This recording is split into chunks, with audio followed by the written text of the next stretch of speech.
Government girls high school बनाईगढ़ तरफ आज प्रकल्प को आरंभ करुचु। आम प्रकल्पटीर ना हूँ ह्यूमन बॉडी आ बाह्यंतरीण अंग सहित आभ्यंतरीण अंगर परिचय।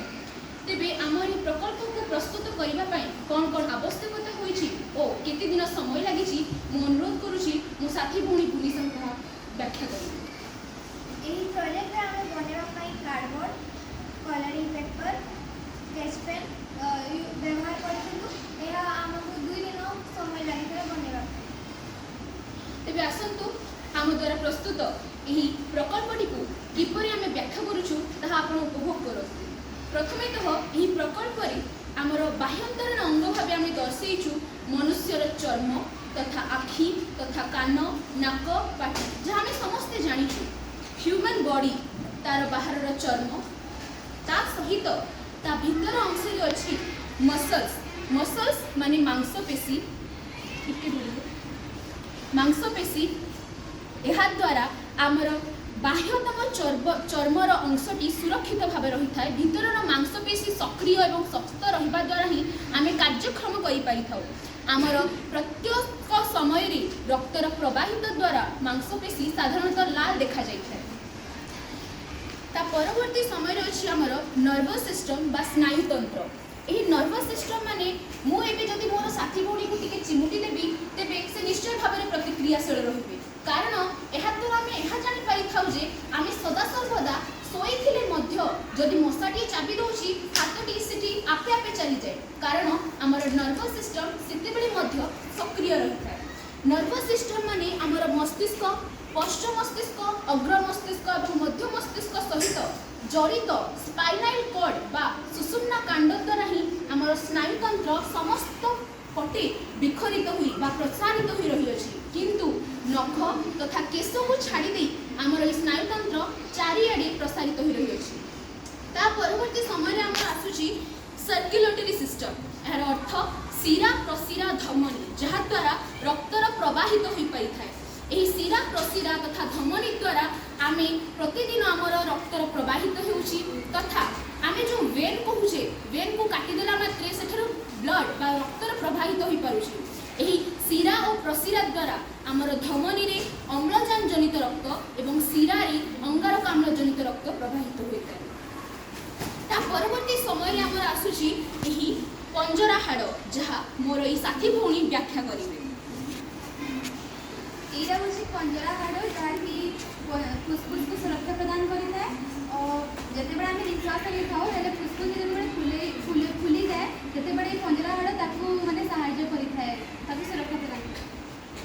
ता परवर्ती समय आसूची आमर फुसफुस। एबे जमिति मो भौणी कहली कि पंजरा हाड़ ताकू सुरक्षा प्रदान करिथाय। ता परवर्ती समय आमर फुसफुस जहाँ द्वारा आम अम्लजान को ग्रहण करिथाऊ और अंगारकाम्ल को छाड़ी थाऊ। ए फुसफुस रे आमर 2टी कोठरी अछि, बाम कोठरी एवं डाहाण बा दक्षिण कोठरी। यही कोठरी माध्यम रे ही आमे आमर जो श्वास प्रक्रिया, निश्वास प्रक्रिया, प्रश्वास प्रक्रिया आम यही कोठरी बा फुसफुस द्वारा ही संपन्न करि पारि थाऊ। ता परवर्ती समय आछि आमर हार्ट बा हृदय जहाँ फुसफुस तल अंश रे उदर गहर पछपटे रही अछि। यही हार्ट रो कोठरी 4तम विशिष्ट वेंट्रियल आमर एट्रियम को नहीं यही कोठरी गठित जहाँ फुसफुस द्वारा ही आमर संकोचन प्रसारण फल रक्तर प्रवाहित हो पारि था जहाँ द्वारा ही आम शरीर सदा सर्वदा चलचंचल हो रही है। फुसफुस रे आमर दक्षिण निलय, बाम अलिंद, दक्षिण अलिंद रही जहाँ द्वारा रक्तटी सफा एवं निर्मल हो आमको प्रयुज्य हो पारि था।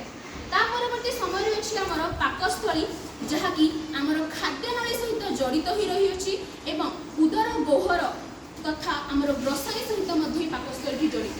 पाकस्थलीर पछ अंश रही आमर यकृत बा लिभर जहाँ ठारू आमर पित्तरस क्षरित होता है जहाँ खाद्य को हजम होबारे मध्य सहायता प्रदान करिथाय। एही पाकस्थली रे आमर किछिटा पाचक रस मध्य रही जो HCl आमर क्षरित होता है, लाइपेज क्षरित होता है, प्रोटीएज क्षरित होता है एवं आम मुख मध्य लाल ग्रंथि टायलिन नामक एक एंजाइम क्षरण होगा फल श्वेतसार खाद्य हजम होता है और लाइपेज और प्रोटीएज फल आमर बाकी स्नेहसार तथा पुष्टिसार हजम हो पारि था। यही पाकस्थलीर तल अंश ରୋଶନୀ ଦେଇ ଆମର ବୃହତନ୍ତ୍ର ଓ କ୍ଷୁଦ୍ରନ୍ତ୍ର ସୃଷ୍ଟି ହୋଇଛି। ବୃହତନ୍ତ୍ର ଯାହାକି ଗଠିତ ଆମର କଲମ ତଥା ମଳାଶୟ ତଥା ଆମର ସିକମ୍ ଦ୍ୱାରା ଏବଂ କ୍ଷୁଦ୍ରାନ୍ତ୍ର ଆମର ଗଠିତ ଗ୍ରହଣୀ ଜେଜୁନମ୍ ଏବଂ ଇଲିୟମ୍ ଦ୍ୱାରା, ଯାହା ଫଳରେ ଆମର ଶେଷ ଖାଦ୍ୟ ହଜମର ପ୍ରକ୍ରିୟା ସମାପନ ହୋଇଥାଏ ଏହି କ୍ଷୁଦ୍ରାନ୍ତରେ। ତା ପରବର୍ତ୍ତୀ ସମୟରେ ଆମର ଆସିଛି କିଡ୍ନି ବା ବୃକ, ଯେଉଁଠାରେ ରେଚନ କାର୍ଯ୍ୟ ସମ୍ପନ୍ନ ହୋଇଥାଏ। ଏହି ରେଚନ କାର୍ଯ୍ୟ ସମ୍ପନ୍ନ ହେବା ଫଳରେ ହିଁ ଆମ ଶରୀରରେ ଥିବା ୟୁରିଆ ଆମଠାରୁ କ୍ଷରିତ ହୋଇଥାଏ, ଯାହାଫଳରେ ହିଁ ଆମର ମନୁଷ୍ୟ ଶରୀର ଚଳଚଞ୍ଚଳ ରହେ ଏବଂ ସଦାସର୍ବଦା ସକ୍ରିୟଶୀଳ ରହିଥାଏ। ଆଶା କରୁଛୁ ଆମ ଦ୍ୱାରା ପ୍ରସ୍ତୁତ ଏହି ପ୍ରକଳ୍ପଟିକୁ ସମସ୍ତେ ଉପଭୋଗ କରିଥିବେ ଏବଂ ଆମ ଦ୍ୱାରା ପ୍ରସ୍ତୁତ ପ୍ରକଳ୍ପଟି କିଛି ଆପଣଙ୍କୁ ସୂଚନା ପ୍ରଦାନ କରିଥିବ। ଏତିକି କହି ଆଜିର ପ୍ରକଳ୍ପରେ ଏଇଠାରୁ ବିରାମ ନେଉଛୁ। ଧନ୍ୟବାଦ।